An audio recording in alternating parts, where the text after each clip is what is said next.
Good day, I am Dianne Cabigas. I am Cheryl Canezal. Our research is entitled The Learning Styles of Selected Grade 12 Students of Emiliano Tria Tirona Memorial National High School, School Year 2019-2020. Learning is the core of teaching learning process. Learning is the concern of both teachers, parents, as well as the students. Many educators believe that the learner is the center of educative process. Because of this connotation, it is the teacher's responsibility to see to it that students learn to the maximum of their ability. Students have different interests, inclinations, and learning styles. They conceptualize, discern, and realize things differently. This is one of the crucial tasks a teacher should bear in mind in teaching learning continuum, that he should start by knowing the individuality or uniqueness of his students to recognize their distinct interests, inclinations, and learning styles. Especially, this study sought to answer the following questions. What is the profile of the respondents in terms of age and gender? Also, what are the learning style of respondents in terms of visual, auditory, and haptic style? Grade 12 students were selected randomly to be respondents on this research study. This research study was conducted at Emiliano Tirona Memorial National High School, Gahak, Cavite, from the school year of 2019 to 2020. Factors of the respondents, such as age and gender, will only be used as part of their demographic profile. The learning style of the students developed by O'Brien in 1985 was used in the study to determine the respondent style in learning. The study used descriptive research design.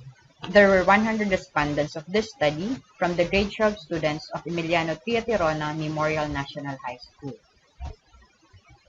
The Learning Channel Preference Questionnaire was used in this study as the research instrument. This was administered to the participants through pen and paper survey format.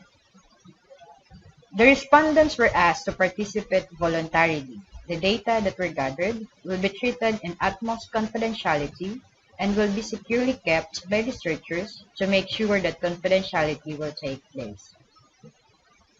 Microsoft Excel was used to consolidate and analyze the data gathered and was calculated using the frequency and percentage of all the items. Table 1, the respondent's age. The table above shows that there were 77 frequency or 77% of the respondents who belong to age bracket 16 to 18 and 23 frequency or 23% who belong to age bracket 19 to 21. For the table 2, the respondent sex, the table shows that there were 39 frequency or 39% of the respondents who belong to male sex and 61 frequency or 61% who belong to female sex. Table 3, the frequency and percentage of auditory style of the selected grade 12 students. From the table given above, it is indicated that the highest frequency in the study is the auditory style, having 48 frequency or 48%. It means that most of the respondents prefer and or tend to use their listening skills to learn. In this style, when the respondents read, they listen to words in their head and they read it aloud. When discussing something, they tend to read it for better understanding. They are the kind of learners who prefer having someone to tell them how to do something rather than having read the direction. They are having a lecture on tape rather than reading textbooks. At the times that their head is down on their desk, do not worry because they are still able to easily follow a speaker, rather than the physical appearance of the people they encounter. It is what they say that they do not forget. In remembering things, they prefer to study aloud with others. More so, they find it helpful to talk to themselves through their homework assignments, and when learning something new, they prefer to listen to information than do it. Lastly, they can study better when music is playing. With the above-mentioned result, it can be recommended for teachers to consider using strategies on their teaching and learning experiences that involve auditory style. This way, the auditory learners, in which in this study are the majority ones, would be fully engaged in the class. For the table 4, the frequency and percentage of visual style of the selected grade 12 students. The visual style having 33 frequency or 33% in the table above indicates that this is the second most used learning styles of the respondents. This learning style means that the respondents tend to visualize pictures in their head and they take a lot of notes on what they read and hear. It helps them keep focused when looking at the person talking. For this kind of learners, they have difficulty concentrating when there is a background noise. In obtaining direction, it is easier for them to understand maps, charts, and graphs than verbal ones. At the time of test, they are able to visualize the textbook page and the correct answer from what they have reviewed. And when they try to remember something new, like a number, it is of great help to form a picture of it on their mind. It can be noted then that the need of the students to have teaching and learning experiences that are motivating for visual styles of learners. Table 5.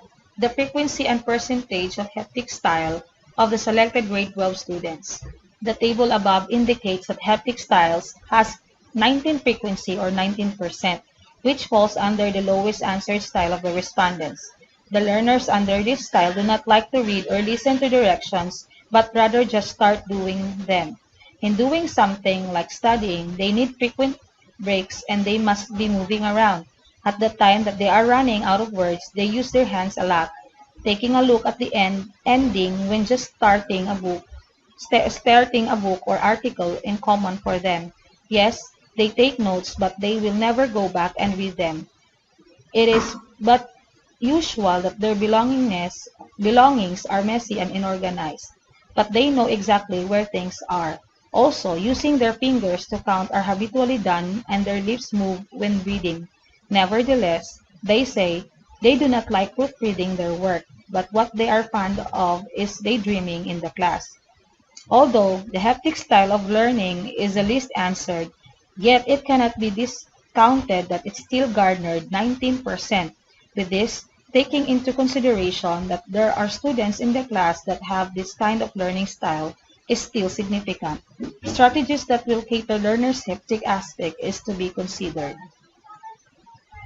In this study, it can be concluded that the students indeed do have different learning styles. Thus, there is a need for teachers to design differentiated teaching and learning processes. That's the end of our research study. Thank you for listening.